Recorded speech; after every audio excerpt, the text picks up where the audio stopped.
नमस्कार दोस्तों, math easy channel में आपका एक बार फिर से स्वागत है। मैं हूं राजू सिंह। आज का हमारा टॉपिक है कंपाउंड इंटरेस्ट। कंपाउंड इंटरेस्ट, इसमें बहुत ज़्यादा इंटरेस्ट लेने की ज़रूरत है। इसको बोलते हैं चक्रवृद्धि ब्याज। अब देखिए, साधारण ब्याज हमने पढ़ा। इससे पहले के जो मेरे वीडियो हैं वो साधारण ब्याज पे था। आप चाहिए तो आप चैनल को सब्सक्राइब कर लीजिए, उसमें जो है हमारे प्लेलिस्ट में जा करके साधारण ब्याज को जो टॉपिक है उसको आप देख सकते हैं। इसमें मैंने 3 वीडियो बनाया था और सारे जो मैंने क्वेश्चन लिया था वो रेलवे में पूछा हुआ सवाल मैंने लिया है। अब यहाँ पे आते हैं कि ये है चक्रवृद्धि ब्याज, जिसे नाम से ही आपको पता चलता है कि चक्र और वृद्धि, यानी एक चक्र पूरा होने पे उसमें वृद्धि हो जाती है। तो चक्रवृद्धि ब्याज का कॉन्सेप्ट क्या है, इसको पहले बेसिक से हमको समझने की आवश्यकता है। और इससे जो संबंधित सवाल है, चक्रवृद्धि ब्याज से जो संबंधित सवाल है, उसको आप एक तरीका से जानते होंगे, पहले पढ़े होंगे बनाना। लेकिन आप किसी एक तरीका को लेकर के आप बनाने जाइएगा तो कभी कभी कोई सवाल बहुत डिफिकल्ट हो जाता है और इससे सवाल पूछा जाता है क्वेश्चन में, जिसमें चक्रवृद्धि ब्याज और साधारण ब्याज दोनों को मिक्स करके एक ही सवाल में पूछा जाता है। अब महत्वपूर्ण यह है कि किस सवाल को किस तरीके से हम लोग हल करेंगे, यह महत्वपूर्ण है। और दूसरा कि यह हम कैसे डिसाइड करेंगे कि इस सवाल को हम लोग इस तरीके से हल करें तो अच्छा रहेगा, यह भी देखना जरूरी है। हालांकि अभी मैंने कोई तरीका बताया नहीं है, अब मैं इसको बताने जा रहा हूं। अब देखिए, साधारण ब्याज और चक्रवृद्धि ब्याज में क्या अंतर है और चक्रवृद्धि ब्याज लेने की क्या आवश्यकता है, क्यों इसको अप्लाई करते हैं हम लोग, या जो भी कंपनियां हैं या जो भी बैंक है वो चक्रवृद्धि ब्याज को क्यों अप्लाई करती है, समझने की आवश्यकता है। पहले यहाँ से देखिए, एक होता है साधारण ब्याज। तो पहले जो मैंने वीडियो बनाया है, इस चैप्टर को मैंने पूरा कंप्लीट कराया है। इसको बोलते हैं सिंपल इंटरेस्ट। अब देखिए कि सिंपल इंटरेस्ट में सिंपल देखने से ही लगता है कि ये जो है वो बिल्कुल सिंपल है, इसलिए इसको सिंपल इंटरेस्ट नाम दिया गया। एक होता है कंपाउंड, ये जो है कंपाउंड। आप इसको पहले समझिए, आराम से समझने में जितना समय लगे, कॉन्सेप्ट समझना है इसका। बहुत आसान चीज यह नहीं है कंपाउंड इंटरेस्ट, इतना आसान नहीं है जितना आसान आप समझते हैं। ठीक है, इसको देखते हैं। इसको बोलते हैं चक्रवृद्धि, जैसा कि हमने पहले ही बताया है, चक्रवृद्धि ब्याज। अच्छा, ये चक्र का मतलब क्या है भाई, चक्र क्यों दिया गया है और वृद्धि क्यों दिया है? इसमें तो साधारण लिखा है, इसमें दिया है चक्रवृद्धि। ठीक है, दोनों में हम समझते हैं एक एग्जाम्पल से। पहले हम लोग किसी भी चैप्टर को, किसी भी टॉपिक को समझने से पहले उसका एग्जाम्पल से समझते हैं। उसको क्या करते हैं, मान लिया कि कोई अमाउंट जो है, कोई एक वैल्यू है, वो 1000 रुपया है।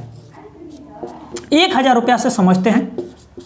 ठीक है, रेट जो है वो है 10% और मान लीजिए कि टाइम जो है वो 2 साल है।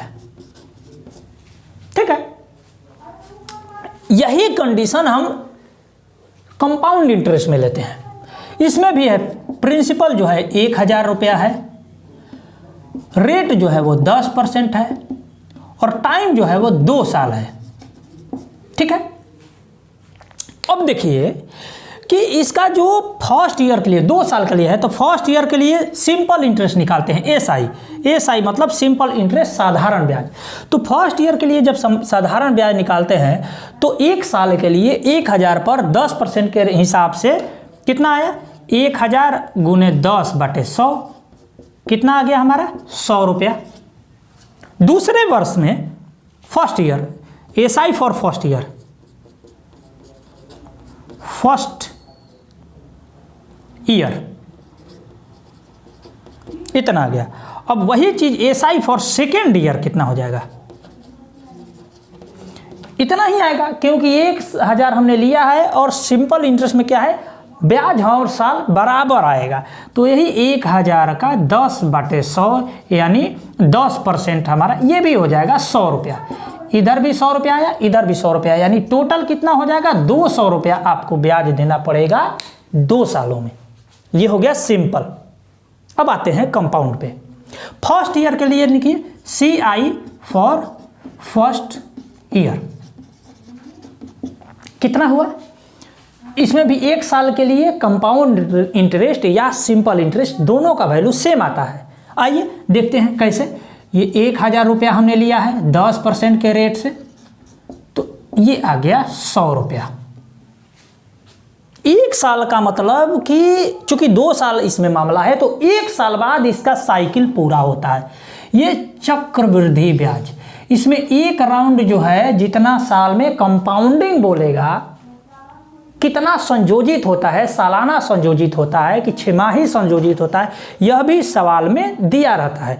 तो जितना दिन में संयोजित होता है वह उसका सर्किल हो जाता है, साइकिल हो जाता है। कंपाउंड साइकिल भी हम बोल सकते हैं। तो 1 साल में इसका एक साइकिल पूरा हो गया। ये 1000 रुपया था, 1 साल जब हुआ 1 ईयर हो गया, तो इसमें 100 रुपया और जोड़ गया, तो कितना हो गया 1100 रुपया। ठीक है। अगले साल में क्या होगा कि फॉर सेकेंड ईयर, दूसरे साल के लिए क्या होगा कि अब जो मूलधन है वो मूलधन बदल जाएगा। यह भी 100 रुपया है, वो भी मूलधन में काउंट हो जाएगा। अब हमारे पास मूलधन हो गया 1000 पहले था, और यह भी कंपाउंड होके 100 रुपया और उसमें जुड़ गया, 1100 मूलधन हो गया। और 10% निकालते हैं तो ये हो जाएगा 110 रुपया। तो अब टोटल कितना हो गया ब्याज हमारे पास भाई? टोटल यहाँ पे देखिए तो 100 रुपया यहाँ था, 110 रुपया यहाँ हो गया 210 रुपया, और यहाँ पर टोटल था हमारा 200 रुपया। अब ये 10 रुपया क्यों आया? 10 रुपया लगाने की क्या आवश्यकता थी? क्या होता है कि जब रिकवरी में मान लिया कि हमने किसी व्यक्ति को कुछ कर्जा दिया है, और वह व्यक्ति क्या करता है कि कुछ समय बाद या साल भर पे या जितना उससे हमने टाइमिंग फिक्स किया है, उसे हमारा जो सूद है वो ब्याज है वो लौटाना होता है। और जब व्यक्ति ब्याज नहीं लौटाता है तो उससे बचने के लिए, उस पर एक एक्स्ट्रा प्रेशर क्रिएट करने के लिए क्या किया जाता है कि भैया हम तुमसे ब्याज का भी ब्याज लेंगे। और जब ब्याज का भी ब्याज लेने लगते हैं हम लोग, तब उसको बोलते हैं कि वो कंपाउंड इंटरेस्ट है। कंपाउंड इंटरेस्ट का मतलब हुआ कि इंटरेस्ट का भी इंटरेस्ट लग रहा है, अर्थात ब्याज का भी ब्याज लगेगा। सपोज करिए कि इस व्यक्ति ने जो 100 रुपया 1000 रुपया लिया है, हर साल 10% ब्याज चुकाना है उसको, अर्थात हर साल 100 रुपया उसको पे कर देना है। इस कंडीशन में देखिए, चूंकि सिंपल इंटरेस्ट है तो 100 रुपया दे दिया, फिर अगले साल 100 रुपया दे दिया, 100 रुपया दे दिया। क्या होता है कि अब 1 साल बाद वो पैसे नहीं दे रहा है, तो अब उसमें पैसा पे करने के लिए, दबाव बनाने के लिए हम लोग क्या करते हैं कि भैया अब तुम 1 साल बाद नहीं दोगे ना, तो ये जो हमारा ब्याज है वो भी हमारा मूलधन हो जाएगा, इसका भी हम ब्याज लेंगे। इसी चीज़ को कंपाउंड इंटरेस्ट कहा जाता है। यहाँ पे आप ध्यान से देखे होंगे कि यह जो 100 रुपया है, एक सर्किल होने के बाद ये जुड़ गया, और जैसे ही यह जुड़ा दूसरा सर्किल के लिए, तो यह हो गया प्रिंसिपल। और अब की बार में इसका जो ब्याज लग गया कितना 110 रुपया। तो टोटल कितना ब्याज हो गया 100 रुपया यहाँ, और यहाँ 110 रुपया, 210 रुपया ब्याज हो गया। इसी को हम लोग सर्किल बोलते हैं, कंपाउंड सर्किल। एक बार में जितने समय के लिए संयोजित होना उस क्वेश्चन में बोला गया है, उतने दिन के बाद वह जो ब्याज है वह भी उसमें प्रिंसिपल में जाके जुड़ जाएगा, उसके मूलधन में जाके जुड़ जाएगा। इस कंडीशन में आपको दिख रहा होगा सीधे सीधे, ठीक है, कि 1 साल बाद उसका ब्याज जाके यहाँ पे जुड़ के 1100 हो गया। अब दूसरा साल जब शुरू होगा तो यह 1100 मूलधन इसके लिए काम करेगा। पहले 1000 था, अब 100 रुपया जो ब्याज था वो भी जाके जुड़ गया, वही 1100 मूलधन हो गया। अब इसमें फ़र्क क्या है भैया? आप देखो यहाँ पे 200 रुपया ही है ब्याज, और यहाँ पे क्या हो गया 210 रुपया, अर्थात इस कंडीशन में उसको 10 रुपया अधिक देना पड़ेगा। और ये 10 रुपया अधिक क्यों देना पड़ेगा? क्योंकि 1 साल बाद जो उसका 100 रुपया ब्याज था उसने 100 रुपया चुकाया नहीं, तो यह ब्याज भी उस वहाँ पे मूलधन का काम करने लगा वहाँ जोड़ के। तो इस 100 रुपया का भी हमें 10% अगले साल ब्याज देना पड़ा, तो 10 रुपया यहाँ पे एक्स्ट्रा हो गया। इसी चीज़ को बारीकी से समझने की आवश्यकता है। सिंपल इंटरेस्ट में हर साल जो ब्याज होगा वो हमेशा बराबर होगा। देखिए, अगर तीसरे साल के लिए भी लेते तो फिर 100 रुपया आता 3 साल, लेकिन अगर तीसरे साल के लिए होते तो ये 110 रुपया और जाके वहाँ पे जुड़ जाता, तो 1100 और 110 हो जाता 1210 रुपया। अब तीसरे साल के लिए उस 1210 रुपया पर हम लोग उसका इंटरेस्ट निकालेंगे, तो 1210 रुपया पर 121 रुपया उस पर और इंटरेस्ट आता, तो इसमें 121 रुपया और जुड़ता, तो यहाँ पे 331 रुपया हो जाता हमारे पास। 121 और जुड़ेगा 3 साल के लिए, तीसरे वर्ष के लिए, तो 1 2 1 जोड़ेंगे तो यहाँ पे हो जाएगा 331 रुपया, और यहाँ पे आता 300 रुपया अगर अगले साल बढ़ाएंगे 3 साल के लिए। तो यही डिफरेंस है, यहाँ पर हमें हर साल बराबर वैल्यू मिलेगा और यहाँ पर क्या होगा, वैल्यू बदलता जाएगा। आप इस चीज़ को और आसानी से समझने के लिए हम एक और तरीका से इसको 3 साल के लिए लेके चलते हैं। तो देखिए, हमारे पास एग्जाम्पल पड़ा हुआ है, P बराबर 1000 रुपया है, रेट बराबर है वो 10% है, और टाइम जो है अब 3 साल कर देते हैं। तो जैसे ही हम लोग 3 साल करते हैं, इसमें हम लोग देखते हैं कि आगे क्या होता है। देखिए, फर्स्ट ईयर के लिए CI फॉर फर्स्ट ईयर, देखिए CI तो सेम होता है। देखिए, तो 1000 का 10% कितना हो गया, 100 रुपया, ये हो गया CI, और यहाँ पे हो गया अमाउंट हम लिखते हैं। तो यहाँ पे 1000 रुपया प्रिंसिपल था और 100 रुपया यहाँ पे और जुड़ गया, तो 1100 रुपया अमाउंट हो गया। अब दूसरे साल के लिए CI जब हम निकालेंगे सेकेंड ईयर, तो यह जो है अमाउंट है हमारे पास, कैसे निकाले हमने, 1000 प्लस यह 100 कितना हो गया, 1100। अब यह जो है प्रिंसिपल का काम करने लगेगा, क्योंकि हमारा जो 100 रुपया है उसमें जाकर यह भी प्रिंसिपल का काम करेगा, क्योंकि हमें इसका भी ब्याज चाहिए अब, क्योंकि जिसने पैसा लिया था वह पैसा 1 साल पे लौटा नहीं रहा है, तो इसका भी हमें ब्याज चाहिए। तो इसका भी जब ब्याज करेंगे तो टोटल एक बार जोड़ दिए 1100 रुपया, क्योंकि पहले से मूलधन था ही, और ये भी उसमें जोड़ दिए 1100 रुपया। अब 1100 रुपया पर हम लोग निकालेंगे 10%, तो ध्यान से देखेंगे तो यहाँ पे हो जाएगा 110 रुपया CI। तो यहाँ पे मूलधन कितना हो जाएगा टोटल, अब अमाउंट कितना हो जाएगा, तो 1100 पहले से था और 110 और जोड़ जाएगा, यह टोटल हो जाएगा 1210। अब तीसरे साल के लिए आते हैं, CI फॉर थर्ड ईयर, तीसरे साल के लिए जब आएंगे तो अब हमारा मूलधन हो जाएगा यह, क्योंकि अब हमें 110 रुपया जो आया है उसका भी हमें ब्याज चाहिए। तो अब टोटल मूलधन पहले से था कितना, 1110, चूँकि फर्स्ट ईयर के बाद जो अमाउंट आता है अर्थात मिश्र धन जो आता है वही सेकेंड ईयर के बाद मूलधन हो जाता है। इसको हम लोग मिश्र धन भी बोलते हैं। क्यों मिश्र धन बोलते हैं, क्योंकि इसमें मूलधन भी है और ब्याज भी है, तो दो चीज़ मिक्स हो जाता है, तो इसलिए हम इसको मिश्र धन बोलते हैं। अब यहाँ पे देखते हैं कि यही जो मिश्र धन है जब दूसरे साल के लिए आएगा तो मूलधन हो जाएगा, और फिर इसके लिए जो मिश्र धन आएगा दूसरे साल के अंत में, यह तीसरे साल के लिए मूलधन हो जाएगा। अब इस पर हमें ब्याज चाहिए, तो 1210 का फिर 10% के रेट से हम लोग ब्याज लेते हैं, तो ये कितना हो जाएगा 121। तो अब मिश्र धन कितना हो जाएगा, पहले से 1210 था ही, प्लस 121 हम लोग लेंगे तो 1331। अब यहाँ पे एक चीज़ आप ध्यान देते होंगे कि ये टोटल जोड़िए तो कंपाउंड इंटरेस्ट कितना हो गया, 100, 110, 100, 300 टोटल, 21, 10, 31, 331 रुपया हो गया, और अमाउंट कितना हो जाएगा 1331। देखिए ध्यान से, 1000 रुपया था, 331 रुपया इसका मूल ब्याज आ गया, कंपाउंड इंटरेस्ट टोटल आ गया 1331। अब जब चौथे बरस के लिए लेके चलते तो यह हमारे पास मूलधन हो जाता, और फिर 10% निकाल के 133 रुपया 10 पैसा हमारे पास वैल्यू आता। तो एक चीज़ हम लोग देखते हैं कि 10% जो है हर साल लगता तो 10% ही है, लेकिन हमारा जो वैल्यू है इंटरेस्ट बढ़ता जा रहा है, कंपाउंड इंटरेस्ट। क्यों कंपाउंड इंटरेस्ट बढ़ता जा रहा है? क्योंकि अगले साल के लिए जब हम लोग जाते हैं तो उसका जो मूलधन है वो पिछले साल का मिश्र धन हो जाता है, यानी ये जो पिछले साल वाला मिश्र धन है वो अगले साल के लिए मूलधन का काम होने लगता है। बस यही डिफरेंस है। और हमारा साइकिल इसमें क्या है, 1 साल, हर साल यह कंपाउंड होता है, तो उसी को हम लोग कंपाउंड साइकिल बोलते हैं। मान लिया कि प्रश्न में कह देता कि यह 6 माही कंपाउंड होता है, तो हर 6 माह पर हमारा यह इंटरेस्ट निकालना होता है।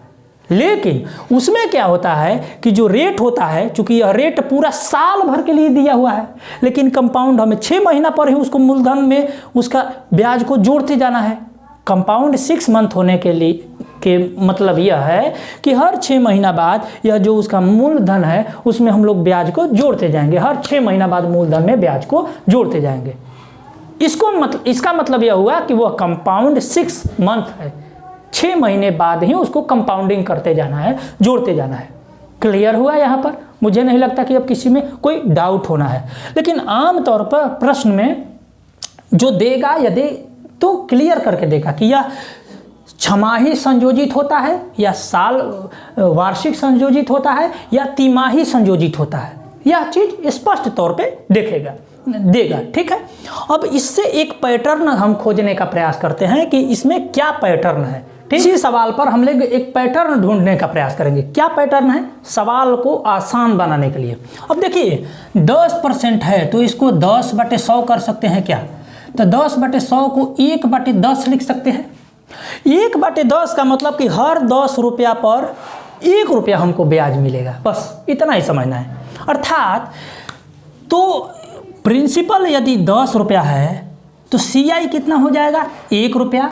और अमाउंट कितना हो जाएगा? अमाउंट, इसको A से अमाउंट होता है चक्र, मतलब इसको बोलते हैं मिश्र धन। तो अमाउंट कितना हो जाएगा? इस दोनों को जोड़ेंगे 11। ध्यान दीजिएगा आप लोग, इसमें फर्स्ट ईयर के लिए हम लोग फर्स्ट ईयर, ठीक है। अच्छा, इसमें रेशियो क्या हो गया? देखिए तो अनुपात कितना हो गया? P और A का अनुपात कितना हो गया फर्स्ट ईयर के लिए? P अनुपात A का अनुपात कितना हो गया? यह हो गया 10, ये हो गया 11। दूसरे कंडीशन में हम आते हैं। दूसरा साल में हमारे लिए प्रिंसिपल कितना था? प्रिंसिपल था 1100, हमारा इंटरेस्ट कितना था? 110। तब हमारे पास अमाउंट कितना हो जाएगा? 1210। अब इसका और इसका अनुपात निकालिए तो ध्यान से देखिए कितना अनुपात होगा? 0 से 0 कट जाएगा, 11 से 10 बार में, 11 से 11 बार में, 10/11। तीसरे साल के लिए जब आए थे तो हमारा कितना प्रिंसिपल हो गया था? यही 1210 रुपया प्रिंसिपल हो गया था। हमारे पास CI कितना हो जाएगा? 121 रुपया CI हुआ था, और तो वैल्यू कितना हो गया था? 1331 रुपया। अब इसका और इसका अनुपात निकालते हैं तो कटाइए, इसमें कटाइए तो 11 से कट जाएगा 11 बार में, यहाँ से 11 से कट जाएगा 11 1 11, 121 बार में, यहाँ कटेगा 110 बार में और यहाँ 121 बार में। इसका और इसका अनुपात भी आप अनुपात लगा के देख लीजिए। 1210/1331, 11 से कट जाएगा 11 110 बार में, 11 से कट जाएगा 121 बार में, फिर 11 से 10 बार में, फिर 11 से 11 बार में। कितना हो गया? 10/11। अर्थात इससे एक पैटर्न निकलता है कि पहले साल के लिए हो या दूसरे साल के लिए हो या तीसरे साल के लिए हो, उसका जो प्रिंसिपल और अमाउंट के बीच का जो रेशियो है वो हमेशा से 10/11 होगा, हमेशा से 10/11 होगा। ठीक है। अच्छा, पहले साल के लिए जब हम मूल वैल्यू पर आते हैं तो प्रिंसिपल कितना था? 100। CI कितना था? प्रिंसिपल कितना था? 1000। CI कितना था? 100 रुपया। और अमाउंट कितना था? 1100 रुपया। तो पहले साल के लिए जब हम लोग मूल वैल्यू पे जाते हैं तो इतना आता है, और इसका अनुपात जब हम लोग निकालते हैं तो वही 11/10 ही आता है। तो हर साल एक चीज़ ध्यान में रखिएगा कि हर साल जो है प्रिंसिपल और अमाउंट का अनुपात भी सेम रहेगा, और हर साल जो है पहले और दूसरे साल के लिए जो CI का जो इंटरेस्ट रहेगा, कंपाउंड इंटरेस्ट का जो रेट मतलब रेशियो रहेगा वह भी हो जाएगा 10:11 और इसका भी निकालिएगा तो 10:11। कुछ पैटर्न यहाँ समझ में आ रहा है कि यदि शुरू में 1000, चूँकि हम यहाँ 1 और 10 से लेके चले थे आपको समझाने के लिए, ठीक है, लेकिन एक्चुअल वैल्यू पे लेके चले तो ये 1000 था, CI 100 रुपया था और अमाउंट था 1100 रुपया। तो इसका और इसका इंटरेस्ट, इसका और इसका रेशियो कितना आया था, अर्थात P और A के बीच में रेशियो कितना आया था, 10:11।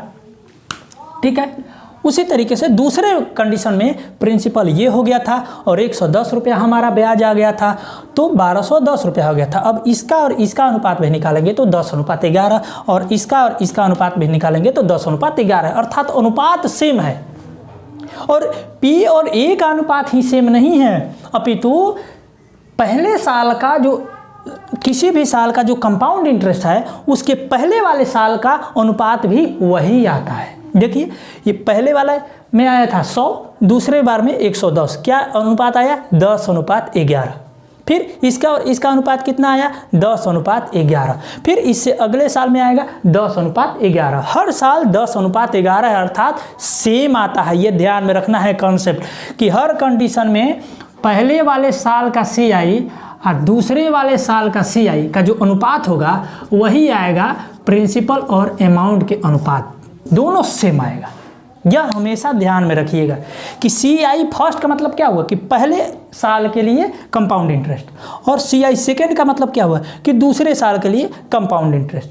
तो कोई भी साल का कंपाउंड इंटरेस्ट और उसके पहले वाले कंपाउंड साल के लिए कंपाउंड इंटरेस्ट का जो रेशियो होगा वो प्रिंसिपल और अमाउंट का रेशियो दोनों बराबर आएगा। ठीक है, अब एक चीज़ और समझते हैं।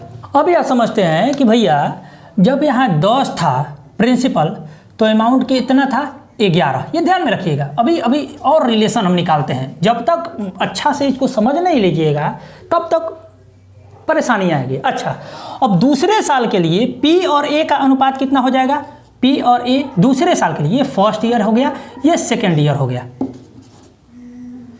ठीक है, तो इसका भी वही 10:11 होगा। अब देखिए कि दूसरे साल बाद हमारा कितना इंटरेस्ट, कितना अमाउंट आएगा और दूसरे साल में प्रिंसिपल और अमाउंट का रेशियो कितना आएगा, 2 साल बाद। 2 साल बाद, दूसरे साल के बाद प्रिंसिपल और अमाउंट का रेशियो कितना आएगा। देखिए चूंकि प्रिंसिपल 10 रुपया था, इस यहाँ से प्रिंसिपल 10 रुपया, तो अमाउंट कितना हो जाएगा, 10 और 1 11। 1/10 का मतलब कि हर 10 रुपया पर 1 रुपया ब्याज मिलता है। तो 10 रुपया पर 1 रुपया ब्याज मिला तो वो 1 रुपया जाके जुड़ के वो मिश्र धन हो जाएगा हमारा 11 रुपया। तो पहले साल के लिए प्रिंसिपल हमारा हो गया 10 रुपया, तो मिश्र धन हो गया 11 रुपया। ठीक है, अब दूसरे साल के लिए यदि प्रिंसिपल 10 रुपया है तो मिश्र धन 11 रुपया होगा। तीसरे साल के लिए भी प्रिंसिपल 10 रुपया है तो मिश्र धन 11 रुपया होगा। तो यही अभी इससे पहले वाला जो मैंने चार्ट बनाया था उसमें यही साबित हो रहा था कि प्रिंसिपल और अमाउंट का जो रेशियो रहेगा हर साल सेम रहेगा। ठीक है, अब देखिए कि यदि 10 रुपया है प्रिंसिपल तो अमाउंट है 11 रुपया, लेकिन यहाँ पर तो प्रिंसिपल अब ये काम करेगा तो 11 रुपया होना चाहिए। 10 रुपया प्रिंसिपल है तो अमाउंट है 11 रुपया, तो 11 रुपया प्रिंसिपल होने पर कितना अमाउंट होना चाहिए। देखिए तो अब क्या करते हैं कि इन दोनों को बराबर करेंगे, ये दोनों तो बराबर है नहीं है ना बराबर। तो हम क्या करेंगे कि इसमें हम लोग गुना कर देंगे 10 से और इसमें गुना कर देंगे 11 से। अब रेशियो देखते हैं तो ये कितना हो जाएगा, 10 10 या 100। ये देखिए P हो गया 10, 10 10 या 100। यहाँ अमाउंट अब हो गया कितना, 110। दूसरे साल के लिए जो प्रिंसिपल हो जाएगा वो हो जाएगा 110, इसमें 11 से मल्टीप्लाई करेंगे तब यहाँ अमाउंट कितना हो जाएगा, 11 11 है 121। कुछ समझ में आ रहा है।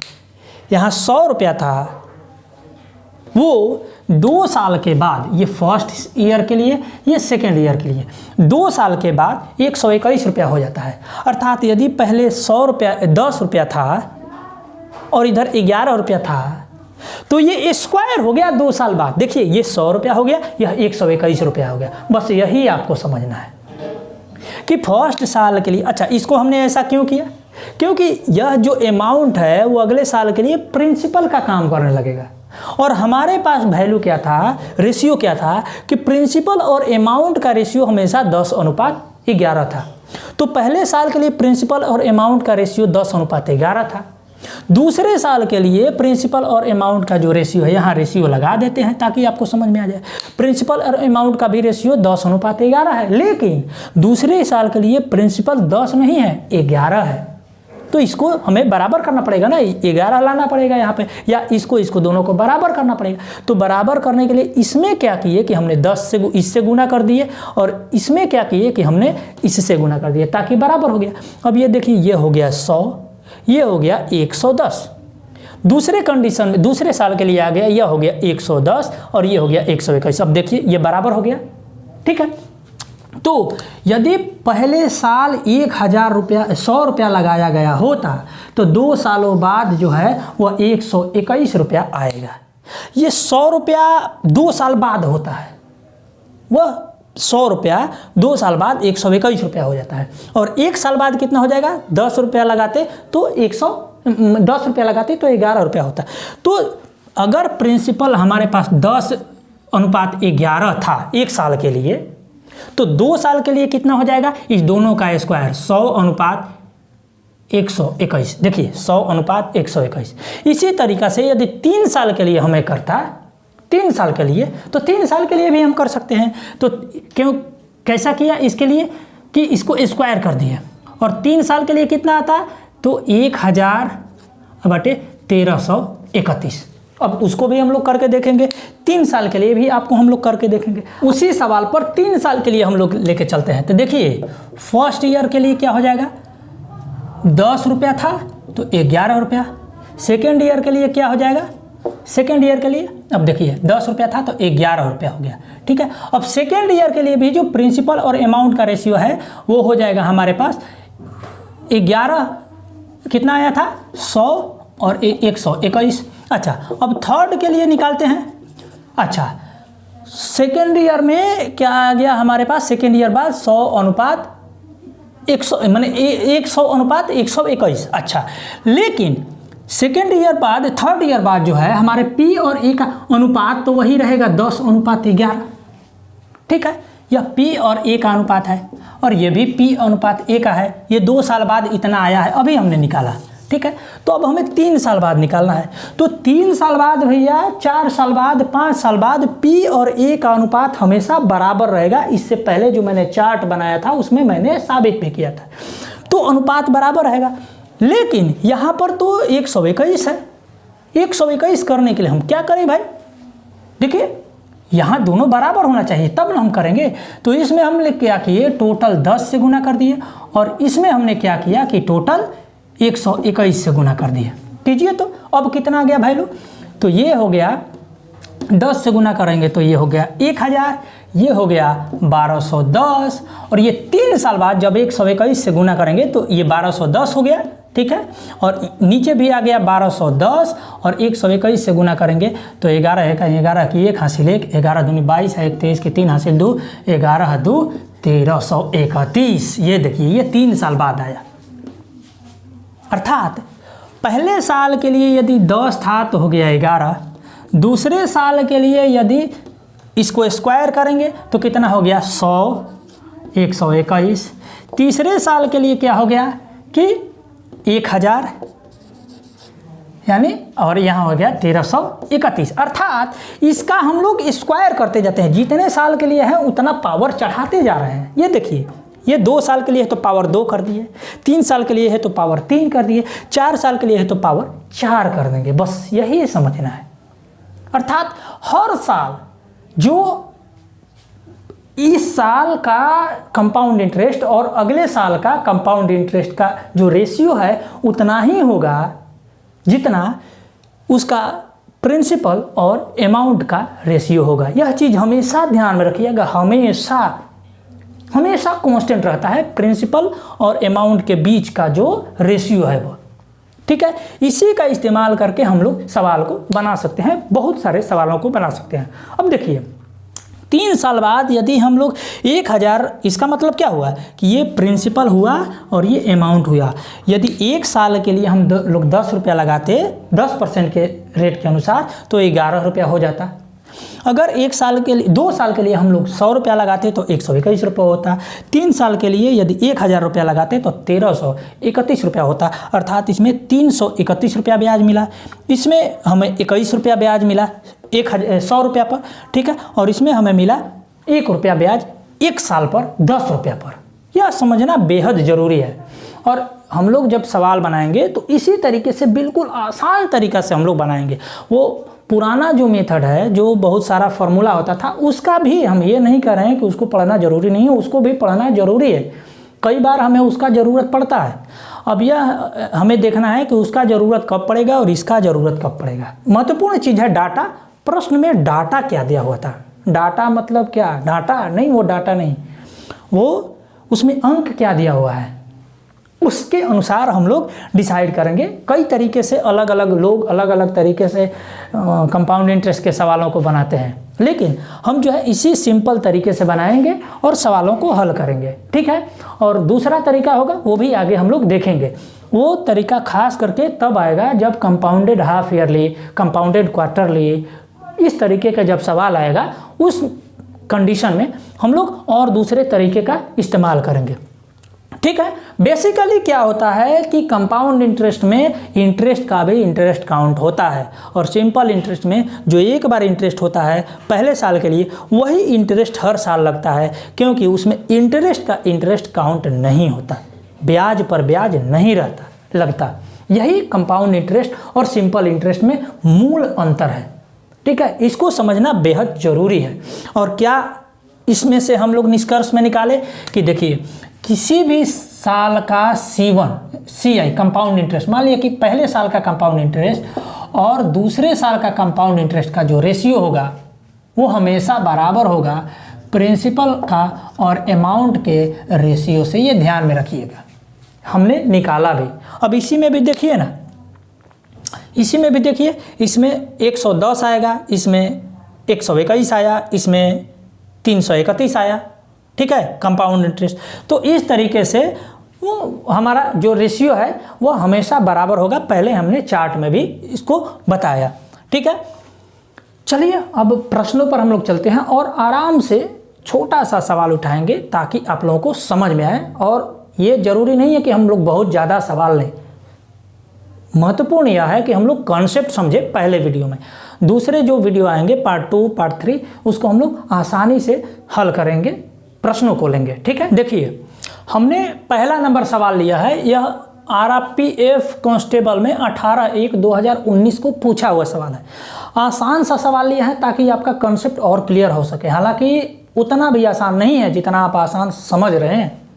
वैसे बनाइए, कह रहा कि 2000 रुपया 40% की दर से वार्षिक चक्रवृद्धि ब्याज की दर पर तीसरे वर्ष के लिए ब्याज की राशि ज्ञात कीजिए, ठीक है। 2000 रुपया पर तीसरे वर्ष के लिए, ये ध्यान में देना है शब्दों पर, 3 साल के बाद नहीं पूछ रहा है, तीसरे वर्ष के लिए।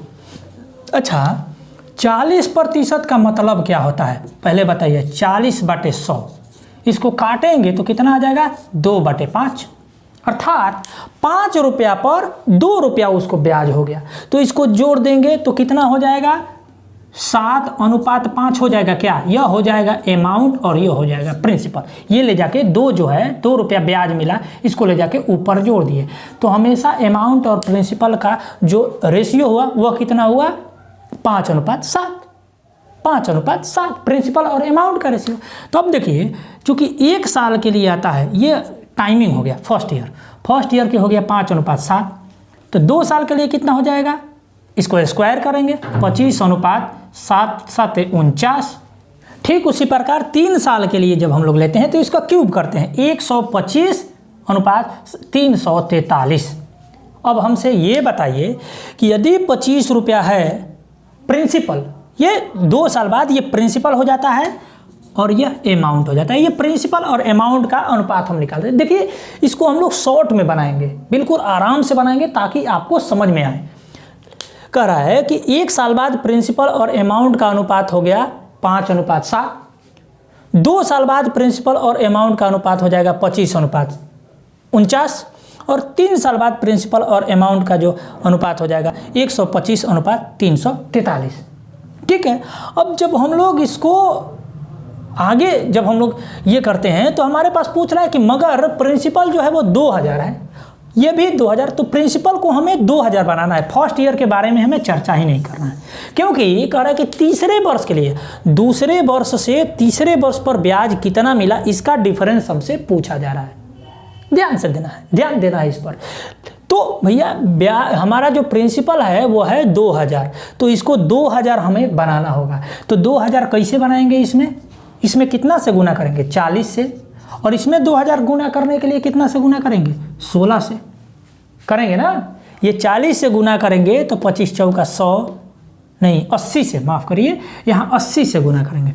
80 से गुना करेंगे तो कितना हो जाएगा?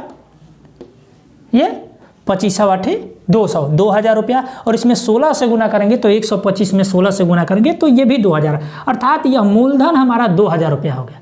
तो मूलधन यदि 2000 रुपया है तो 2 साल बाद हमारे पास ब्याज कितना आ जाएगा? मिश्रधन कितना हो जाएगा? इतना। और 3 साल बाद मिश्रधन कितना हो जाएगा? इतना। यह मिश्रधन है, ध्यान दीजिएगा। तो 2 साल बाद मिश्रधन हो गया 49 × 80 और 3 साल बाद मिश्रधन हो गया 343 × 16। तो मिश्रधन में जितना बढ़ा वही ना 2 साल बाद ब्याज है तीसरा साल के लिए। एक बार फिर से समझिए कि पहले साल के लिए ब्याज है 5 रुपया तो मिश्रधन है 7 रुपया, दूसरे साल के लिए ब्याज है 25 रुपया तो मिश्रधन है हमारा 49 रुपया, और तीसरे साल के लिए ब्याज है 125 रुपया तो मिश्रधन है 343 रुपया। तो हमसे पूछा जा रहा है कि तीसरे वर्ष में ब्याज कितना मिला, अर्थात तीसरे वर्ष में ब्याज वही ना मिला जितना इस दूसरे वर्ष के बाद मूलधन उसके मिश्रधन में से तीसरे वर्ष के बाद का मिश्रधन बढ़ गया, जितना वही उसको ब्याज मिला, क्योंकि ये जितना बढ़ा वही उसका ब्याज है। क्योंकि मूलधन तो 2000 ही हो जाएगा, 80 से मल्टीप्लाई करेंगे तो ये भी 2000 हो जाएगा, और 16 से मल्टीप्लाई करेंगे तो ये भी 2 हो जाएगा। तो ये हो गया मिश्रधन 2 साल बाद, ये हो गया मिश्रधन 3 साल बाद। तो वही ब्याज निकालने के लिए इसमें से इसको घटाएंगे। तो इसमें से इसको घटाइए, तो इसमें से क्या कॉमन लेंगे? घटाना है तो इसमें देखिए, इसमें भी 49 है, इसमें भी 49 है, 49 कॉमन लिए, इसमें भी 16 है, इसमें भी 16 है, 16 कॉमन लिए। तो इसमें से जब 49 कॉमन लिए हैं तो बच गया 7 माइनस, इसमें से भी 49 कॉमन ले लिए और 16 भी कॉमन ले चुके हैं तो यहाँ बच गया 5। तो यहाँ बच गया 49 × 16 × 2। तो गुना कर लीजिए, 49 × 16 × 2, 9 छक्का 54, 4 दूना 8, लास्ट में 8 है किसका? यही आंसर आएगा। पूरा गुना करने की ज़रूरत नहीं है भाई। यहाँ पे देखिए ना, 16 दूना 32 में 49 से गुना करिए। अगर 32 में टोटल 50 रहता तो 1600 रुपया होता ना, लेकिन 49 से ही गुना करना है, अर्थात 1 कम, 1600 में 32 रुपया कम, 1559 रुपया, ऐसे ही हो जाएगा। इस तरीके से हम बताएंगे। एक बार फिर से समझते हैं कि प्रिंसिपल और अमाउंट का जो अनुपात है वो 5:7 है पहले साल के लिए, दूसरे साल के लिए हो जाएगा 25:49 और तीसरे साल के लिए हो जाएगा 125:343। तो हमसे पूछ रहा है कि प्रिंसिपल तो भैया 2000 रुपया है, तो इसको 2000 के बराबर करेंगे। तो 2000 के बराबर जब किए तो इसमें हमें 80 से गुना करना पड़ेगा, इसमें 16 से मल्टीप्लाई करना पड़ेगा। तो जैसे ही हमने 80 से गुना किया तो वैल्यू आया इतना, 16 से मल्टीप्लाई किया तो इतना। ये केवल हमने मिश्रधन के बारे में सोचा, क्योंकि मूलधन तो हमारा 2000 हो ही गया है। अब देखिए, तो पूछा रहा है कि तीसरे वर्ष में कितना उसका बढ़ोतरी हुआ। तो तीसरे वर्ष में जो ब्याज आया वो तीसरे वर्ष के लिए ब्याज पूछा जा रहा है। तो 3 वर्ष बाद मिश्रधन इतना है और 2 वर्ष बाद मिश्रधन इतना है। तो 3 वर्ष बाद वाले मिश्रधन में से इसको हमने घटाया, तो इसमें से इसको घटाया तो कॉमन लेते हैं। इसमें देखिए 49 है, इसमें भी 49 है, 49 कॉमन लिए, इसमें 16 है, इसमें भी 16 है, 49 × 16 कॉमन लिए। तो यहाँ क्या बच गया? 7 बच गया केवल, क्योंकि 16 भी कॉमन हो चुका है, इसमें से 49 भी कॉमन हो गया तो 7 बच गया। इसमें 49 कॉमन हो चुका है, इसमें से 16 कॉमन हो चुका है तो 5 बच गया, यानी 2 बच गया। 16 दूनी 32 में 49 से गुना करेंगे। अगर 32 में 50 से गुना करना रहता तो 1600 आता, लेकिन 49 से ही करना है, अर्थात 1 कम हो जाएगा। 1600 में 32 कम हुआ 1568। ये रहा हमारा सोल्यूशन। ठीक है, वैसे पूरा बनाने की आवश्यकता नहीं थी, हम इसमें इससे मल्टीप्लाई 6 दूनी 12 9 78 से 108 आता, लास्ट में 8 आता, लास्ट में 8 वाला केवल एक ही ऑप्शन है, ऐसे बनाएंगे। यह आरपीएफ कांस्टेबल में पूछा हुआ है। अब ये नहीं कि 3 साल बाद पूरा मिश्रधन निकालेंगे, फिर 2 साल बाद पूरा मिश्रधन निकालेंगे, फिर ऐसे करेंगे, ऐसे नहीं बनाएंगे हम लोग, इसको ऐसे उड़ा देंगे, कोई परेशानी नहीं होगी। ठीक है, आइए प्रश्न संख्या 2 पर आते हैं। ये दूसरा नंबर प्रश्न लेते हैं। यह भी आरपीएफ एसआई में पूछा हुआ है। बहुत बारीकी से प्रश्न को समझना है। अगर प्रश्न को बारीकी से नहीं समझे तो आंसर गलत टिक लगा के आ सकते हैं, और इसी तरीके का एक आंसर भी दिया रहता है, आप गलत मार दीजिएगा अगर बारीकी से प्रश्न को, कॉन्सेप्ट को नहीं समझते हैं तो। देखिए, कह रहा है कि एक महिला प्रत्येक वर्ष के प्रारंभ में 5% चक्रवृद्धि ब्याज दर पर 200 रुपया निवेशित किया। एक महिला प्रत्येक वर्ष के अंत में 200 रुपया लगा देती है 5% के दर से, तो दूसरे वर्ष के अंत में उसकी कुल निवेशित राशि, मतलब दूसरे वर्ष के अंत में उसका कितना रुपया इन्वेस्टेड हो जाएगा, यह हमसे पूछा जा रहा है। ये ध्यान में रखना है, 2 वर्ष के अंत में कितना रुपया इन्वेस्टेड। तो मेरे भाई 2 वर्ष के अंत में उतना ही रुपया इन्वेस्टेड होगा जितना 2 वर्ष बाद उसका कुल मिश्रधन हो जाएगा। लेकिन प्रश्न को ध्यान से समझिएगा। प्रश्न कह रहा है कि पहले साल, यहाँ समझते हैं, ये नंबर लाइन है, यहाँ से शुरू की 1 साल बाद, शुरू में यह 200 रुपया लगाती है, 5% दर है, तो कितना बढ़ गया, 10 रुपया बढ़ गया यहाँ पर। तो पहले साल बाद उसका कितना हो जाएगा, 210 रुपया हो जाएगा। यह प्रिंसिपल हो गया, 210 रुपया 1 साल बाद प्रिंसिपल हो गया उसका।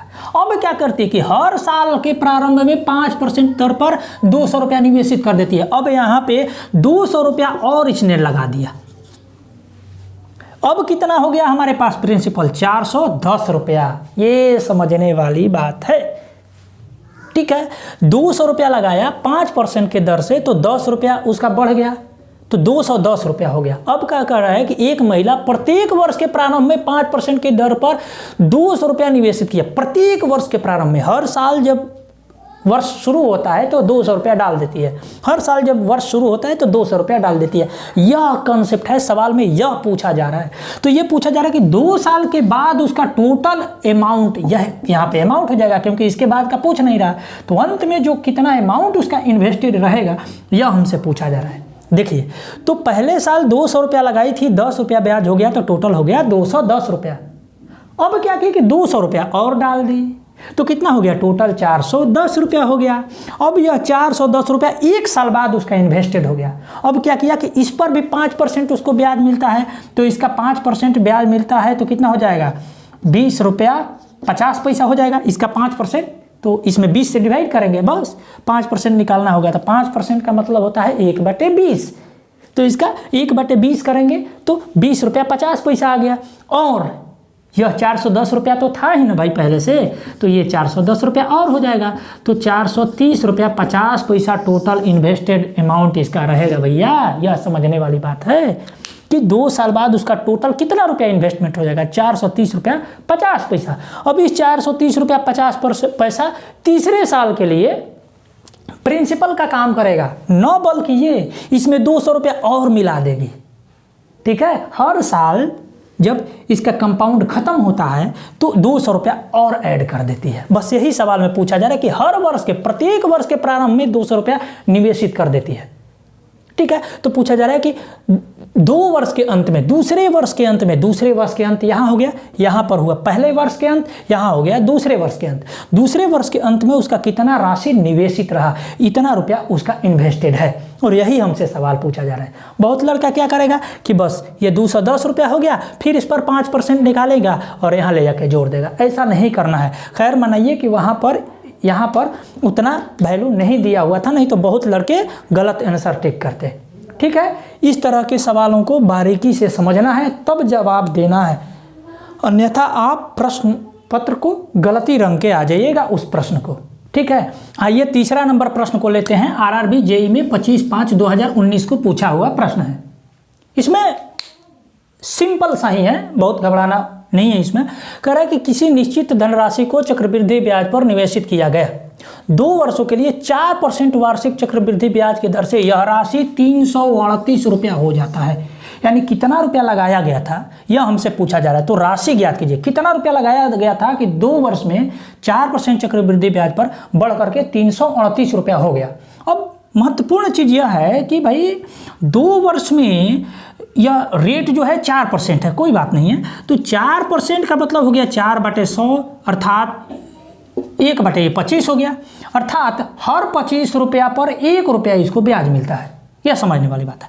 तो ये प्रिंसिपल और अमाउंट का रेशियो कितना हो गया, 26/25 हो गया। यह हो गया अमाउंट और ये हो गया प्रिंसिपल। यह यहाँ तो क्लियर है, 26/25 अर्थात 25 रुपया लगाया तो 26 रुपया हो गया, और ऐसा चलता है 2 वर्षों तक। तो जब सेकेंड ईयर के लिए आते हैं तो ये हो जाएगा 625 रुपया, तो ये हो जाएगा, ये प्रिंसिपल है या अमाउंट है, तो ये हो जाएगा 26 का स्क्वायर कितना हो जाएगा, 676 रुपया। मगर यह कह रहा है कि 338 रुपया ही होता है, 676 रुपया नहीं होता है। तो इसमें कितना से मल्टीप्लाई करेंगे कि 338 रुपया हो जाएगा। वैल्यू तो हमारे पास 338 रुपया ही है, लेकिन यहाँ आ रहा है 676 रुपया, यानी 1/2 से मल्टीप्लाई करेंगे तो यह भी 1/2 से मल्टीप्लाई होगा। जब 1/2 से मल्टीप्लाई होगा तो यह हो गया हमारे पास 338 रुपया, और ये हो जाएगा 312 रुपया 50 पैसा। 312 रुपया 50 पैसा जब हमने लगाया था तो वह 2 साल में 4% के रेट से बढ़ करके 338 रुपया हो गया। तो इसी तरीके से हम लोग बनाएंगे, और यही 3 साल के लिए पूछता तो 525 में फिर से हम लोग 625 में फिर से 25 से हम लोग मल्टीप्लाई करते तो 15,625 होता है। फिर 26 में हम लोग 26 से मल्टीप्लाई करते 3 साल के लिए, लेकिन 3 साल का इसमें पूछ नहीं रहा है, पूछ रहा है केवल 2 साल के लिए। तो 2 साल के लिए यही पूछ रहा है कि 2 साल बाद यह अमाउंट कितना रुपया हो गया, 338 रुपया। तो प्रिंसिपल कितना था, क्योंकि यहाँ पे 338 नहीं है एक्चुअल में वैल्यू, 676 नहीं है एक्चुअल में वैल्यू है 338, अर्थात इसमें 1/2 से मल्टीप्लाई करना पड़ेगा, तो इधर भी 1/2 से मल्टीप्लाई करना पड़ेगा, अर्थात 312 रुपया 50 पैसा हमने लगाया था, तब यह वैल्यू बन करके 338 रुपया लगा हुआ था। तो इस तरह के कुछ सवाल हैं, अगले जो वीडियो आएगा उसमें बहुत सारे हम सवालों को लेंगे और हल करेंगे। ठीक है, फिर मिलते हैं अगले वीडियो में। नमस्कार।